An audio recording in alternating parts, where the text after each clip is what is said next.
Olá, caríssimo telespectador da Rede Século XXI, muito obrigado pela sua audiência. Mais uma vez aqui nos encontramos para dar continuidade à nossa catequese sobre o pecado.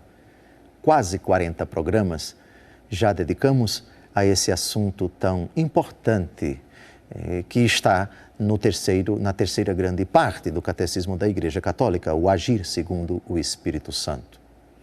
Tendo já tratado em tantos programas do pecado grave, estamos tratando, esse é o segundo programa, sobre o pecado venial. O pecado venial é quando a matéria dele não é grave, ou quando se trata de matéria grave, mas o autor cometeu aquele ato sem pleno conhecimento ou sem total consentimento. Hoje vamos ilustrar uma situação em que a matéria é grave, mas por falta de conhecimento ou por falta de consentimento, o pecado formalmente deixou de ser grave. Vejamos a seguinte situação. O fulano está limpando uma arma. Ele não sabe que a arma está com uma bala. Não sabe.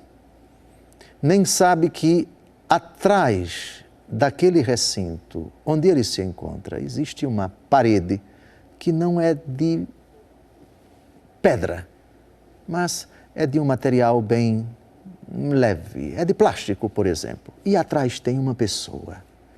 E ele, sem saber que essa arma está com um projétil, limpando essa arma, a arma dispara e atravessa aquela divisória e atinge aquela pessoa e a pessoa morre.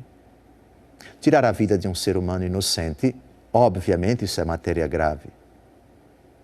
Portanto, quanto à matéria, estamos diante de um pecado mortal. Mas faltou o total consentimento. A pessoa não teve a intenção de atirar. Nem sabia que dentro da arma havia uma bala. Casualmente a arma disparou. O projétil atravessou aquela divisória e atingiu uma pessoa, e a pessoa veio a óbito. Como faltou o total consentimento, esta pessoa diante de Deus tem sua responsabilidade completamente diminuída?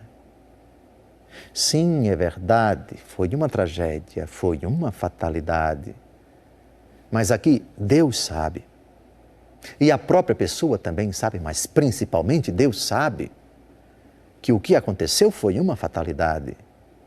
Essa pessoa não teve a intenção de tirar a vida da outra.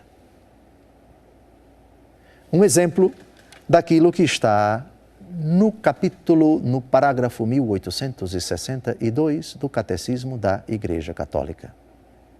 Pecado venial, quando a matéria é grave, mas cometida sem pleno conhecimento e sem pleno consentimento. Nesse caso, sem pleno consentimento. Poderíamos citar muitas outras situações dolorosas, delicadas, enfim. Mas essa é clássica, para que nós compreendamos que tirar a vida de um ser humano inocente é sempre matéria grave. Mas neste caso, a matéria que continua a ser grave foi cometida por uma pessoa que não queria, até porque nem sabia que a arma tinha uma bala, que aquela parede não era de alvenaria, mas de plástico, e que atrás dessa parede havia uma pessoa. Para Deus, do ponto de vista formal, não houve pecado mortal. Foi uma fatalidade tristemente ocorrida, uma tragédia, mas que perante Deus não houve pecado mortal, porque não se verificou o total consentimento de quem atirou